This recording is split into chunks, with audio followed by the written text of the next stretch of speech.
morning, everybody. Good morning. Fantastic. There is a lot of energy right up front. I was inspired by not only Chirag's speech, but I also was inspired by somebody who asked a question to him. I was backstage, so I don't know who asked about the meaning of that Urdu share that he used. So I'm going to start with another one because I suspect that there are a lot more Urdu language fans here. खुद को कर बुलंद इतना कि खुदा बंदे से खुद पूछे बता तेरी रजा क्या है. All it means is make yourself bold and courageous enough that God himself asks you what exactly do you want in life. I am not saying that line for all of you who are unbelievable entrepreneurs, who have courage and you wear courage on your sleeves. I'm speaking for myself here. Asking for courage as I speak to you about a topic that all of you relate with, you celebrate out here in this industry. We, on our part at Tech Mahindra, we have just had an unbelievable 3-decade ringside view to the spirit of entrepreneurship, to the process of entrepreneurship, having witnessed it, having participated in it, having benefited from it, and in our parts in recent years, having created most of it. And something that, there are many words that came to my mind as I got the feedback about the sessions yesterday and this morning's fantastic speech by Chirag. This probably sounds oxymoronic, right, to this word. And that's the theme of this conference.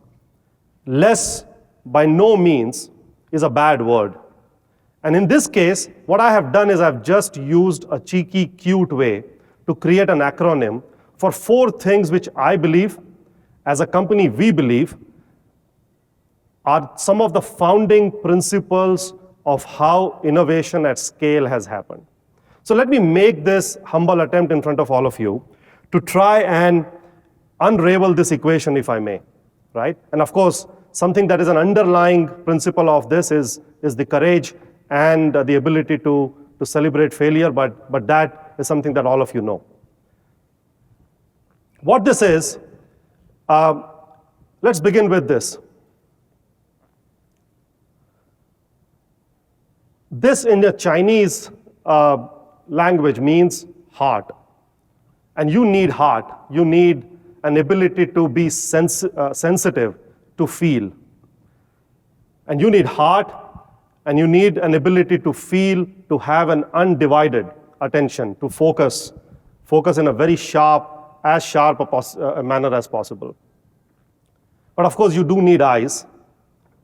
You do need eyes to try and recognize what you are feeling, and you do need eyes to recognize that you do need, and it helps you to remain extremely focused at the problem statement. And last but not the least, the other sense is ears. Your ability to hear.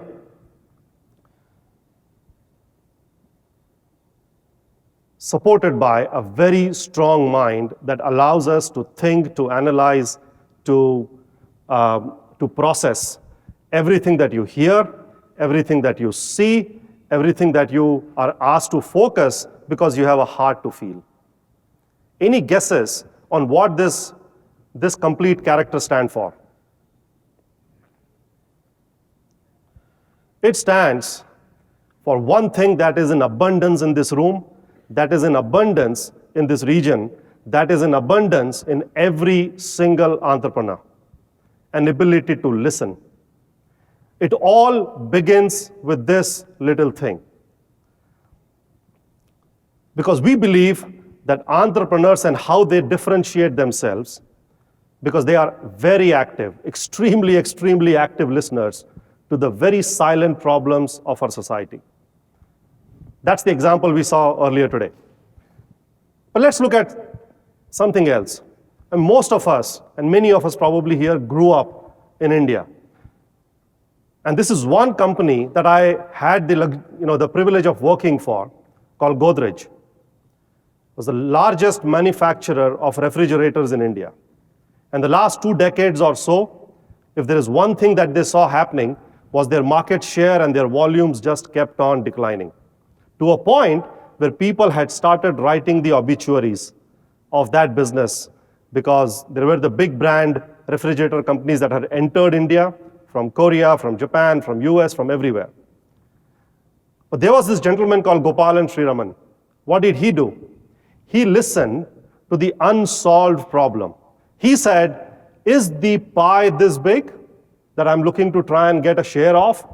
Or is the pie much, much bigger? I can expand and create a completely different. And then came something called Chotu Cool, a very different category of refrigerator. Rest, as they say, is history. Another one, an unbelievable success story. Are you not able to see the slides there? Okay, sorry. Another amazing story is the Jaipur Foot. In prosthetics, the number of people that this little initiative in Jaipur has helped by basically listening to a problem, not necessarily following a certain footstep. Right? But while we celebrate some good ones, there are also, from a listening standpoint, something that the entrepreneurs and the industry needs from an innovation standpoint is the second letter and alphabet of my equation, E, which stands for ecosystem, right? A word which is extremely fashionable, extremely in vogue, very relevant in today's world, but it has always been relevant. In the history of innovation, of business, of economics, it's always been very, very, very relevant. Let's look at Sony's example, not just the television, but even how many of us remember that Sony was the first to launch e-book readers, right? However, what became popular more was Kindle, which became synonymous with e-book reading. The difference between the two was the ecosystem that Amazon thought about, from titles to writers to wireless to the whole works. Another amazing example is electric cars. So Baker Electrics in Cleveland, Ohio, back in the late 1890s, right, 1889 or 1890, was the one that created and tried running this business for almost 16 to 17 years. Did not become successful, unfortunately, because the ecosystem at the time just was not there or was not developed. The cost of gas and petrol was much cheaper than the cost of electric. And at the same time, something else happened. A certain Mr. Ford came, and he had unbelievable ideas about not just what the consumer wants from a listening standpoint, but also having built a solid ecosystem at the same time. But my favorite example is this, what D. Hawk did back in 1968. I don't think there in the history of ecosystem development, there is a better example than this. In 1976, it became Visa, arguably one of the best ecosystems, a network of consumers, consumer habits, coupled with merchants wanting to come on a common platform. Rest, as they say, is history in many, many ways. But this is where many of you come into play, right? They always say that disruption is always very difficult. Self-disruption, even more. And if this were not true, how else do you explain that a Tesla did not happen inside one of the major auto majors across the world? It happened outside. Or for that matter, an iPhone back in 2007 did not happen inside a BlackBerry or some of the other major phone companies, right? Because you got to combine everything else with that spirit of entrepreneurship and keeping things very simple. I couldn't think, unfortunately, of a better example today of keeping things simple, which is the third alphabet of my formula of the less, which is keeping things very, very simple. We are a company that has been in business for about 30 years, over 1,200 customers, large enterprise customers across 90 countries, about 118,000 people, right? Our life cannot be simple. Right? You ask us, if you had asked this question to us about 3 to 4 years ago, saying, Manish, what do you do for a living as a company? Trust me and my colleagues would have given you a very long answer. Very, very long answer.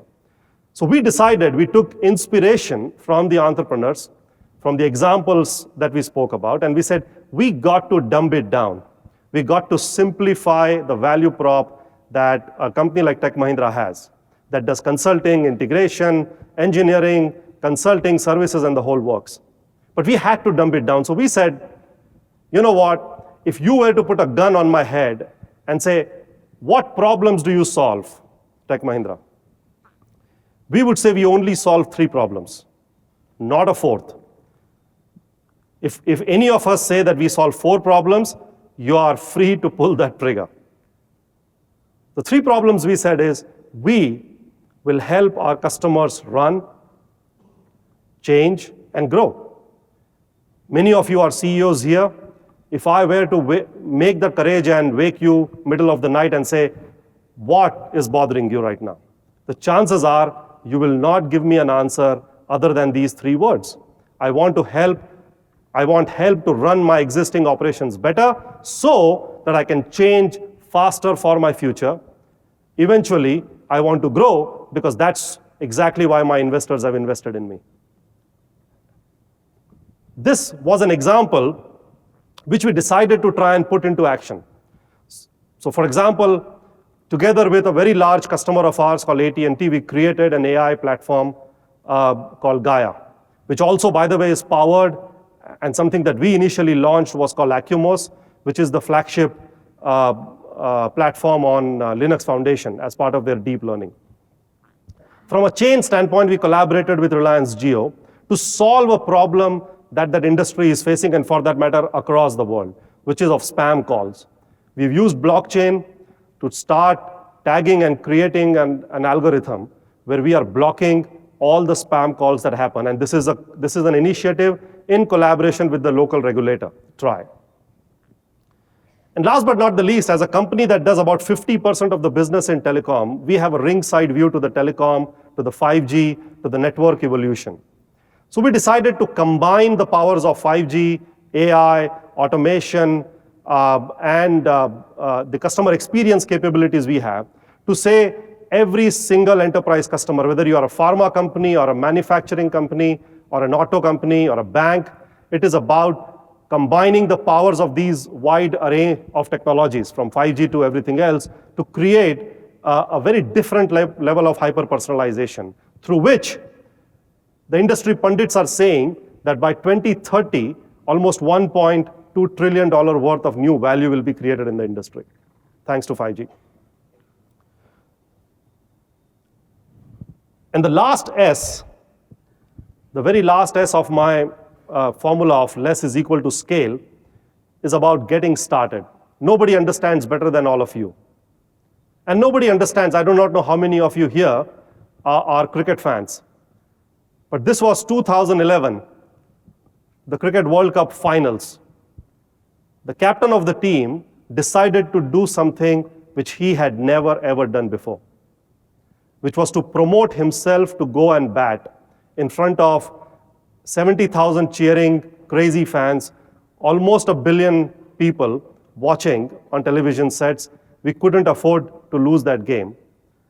And he decided to do something and start and take that first initiative, very innovative move, because the opposition team was absolutely not expecting this. Walked out to bat, and rest, as they say, once again, is because we celebrate success, was history.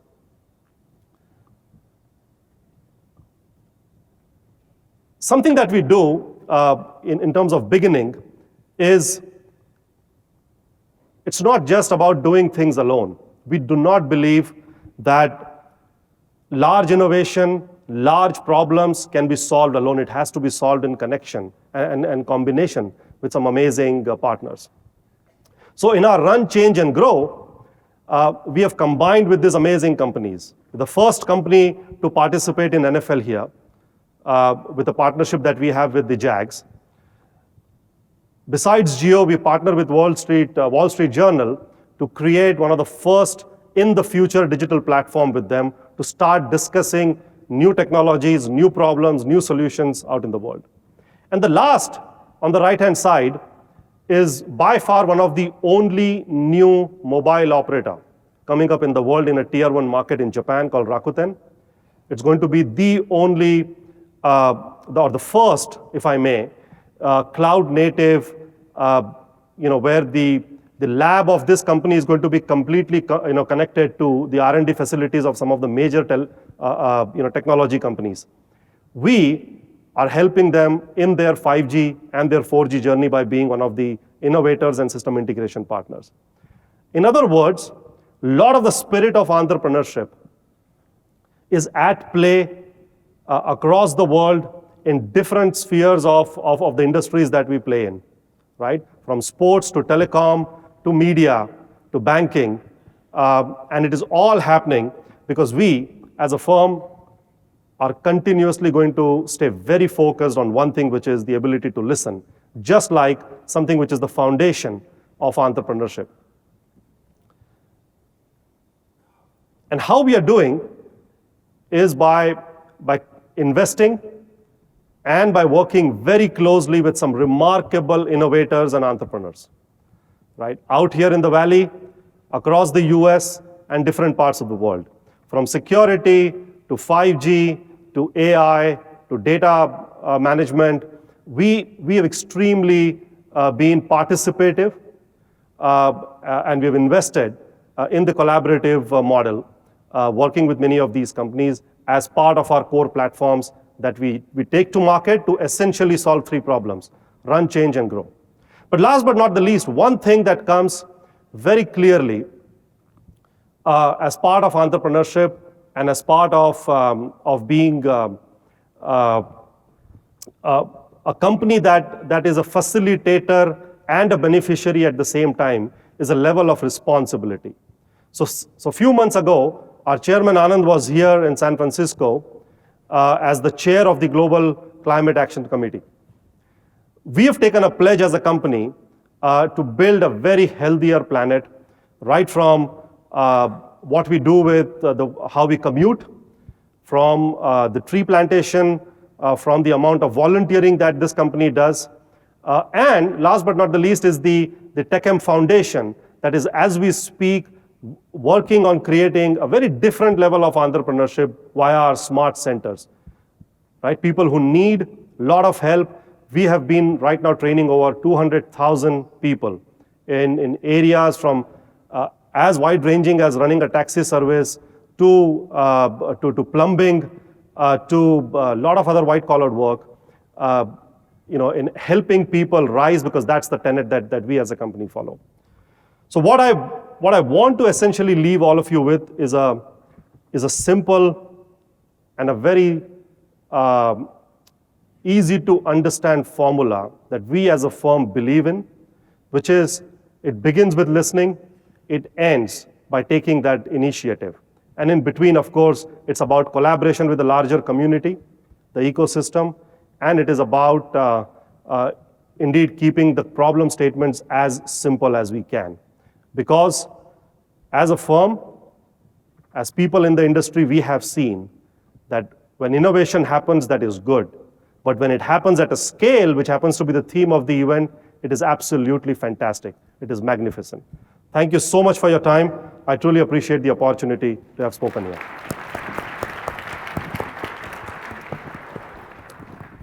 So we have about 2 or 3 minutes. If you have any questions, I'll be happy to take those. What happened to Enron and what happened to Satyam? If Satyam was not the story which happened here, political risk which happened for India, especially in India for Satyam, which survived, but Enron died here, chapter 11, right? If you did not do the strategic buyout of Satyam, would you be here at this stage? I wanted to just get your opinion. No, great question. So question is about Satyam. I'm sure many of you are aware of. Incidentally, happens to be the 10th anniversary of the Satyam acquisition. It happened in 2009 in February. we bought it in April and May. Look, I think it's a beautiful story in the aftermath. It is a spirit of entrepreneurship from Anand, from CP, from Vineet, who were helming the company at the time, to have that courage and that belief in something which we were pretty much in a poker world, we were playing blind, right? We did not know what exactly was there. But the reason why we went after, and it is very well documented, is because we believed in the underlying principles of the power of people. To support that, we did not, the common sense would have been to drop the word Satyam from our brand immediately. We did not. We actually lent the Mahindra brand to the Satyam business for almost 3 to 4 years till we integrated the company, right? And the reason was, Anand was very clear about it, saying Satyam is about people. People took a lot of pride in the company, in the company that they worked for. And we wanted to ensure that we celebrate that pride. Would we have been here where we are today? Absolutely not. I think it's a very, very pivotal moment in our life, in our history. Today, the way the company is built, we were about $800 million in revenue in 2009, Tech Mahindra. Satyam, by the time we finished forensics and everything, was incidentally also $800 million, what came to us. That 800 plus 800 of 2010, in about 9 years, has now become $5.2 billion. The good story is that original business that was telecom and media, which I run, has grown almost at the same clip as the Satyam business, which is now what we call enterprise, has grown at the same clip. So that business is about close to 2.6, 2.7 billion. The telecom and the media business is about 2.4 to 2.5 billion dollars, right? Both businesses have grown at the same time, including have delivered the same value, same margins, so that it has generated the same value for the shareholders. At about $12 billion of market cap today, I'm sure it's been a fantastic journey. We'll take one more question. I'd like to ask how Tech Mahindra and yourself in particular have dealt with a major problem in starting and growing a business in India. Historically has been one has to deal with bribes, corruption, this kind of thing for electricity, for telephone connections, for the rest of it. In your personal experience and with Tech Mahindra, have you encountered such issues and how have you dealt with them? Well, there are certain things when you wake up, you don't have to worry about. And one thing we don't have to worry about in Tech Mahindra, in Mahindra as a group, are the key value principles.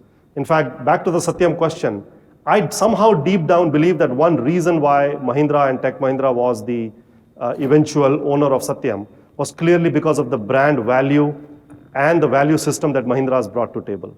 I don't think we are confused as a company at all when it comes to where the freedom and where the boundaries lie, right? In fact, we have something called freedom within boundaries where we say, thank you very much. Every group company, whether it is Tech Mahindra or for that matter, the 14 other companies that I run, each of us have complete freedom to do what we want to do, to conduct ourselves the way we want to conduct, except there are 3 boundary conditions. The compliance with the brand, the compliance with the legal and the compliance process, and our compliance with our people practices. Outside of these 3, and maybe in some businesses like our defense business, there may be a 4th criteria, but most of our businesses across the world, across the $21 billion that Mahindra Group is, we are very committed to these 3 things, and hence it becomes very easy. It's a normal business as usual day. I don't think it bothers us at all. Not in the US, not in any part of the world. We operate in 90 countries today. Just does not bother us. Thanks a lot. Thank you so much, Paul. Really very Appreciate it. Thank very you so well much. said. Thank you very much.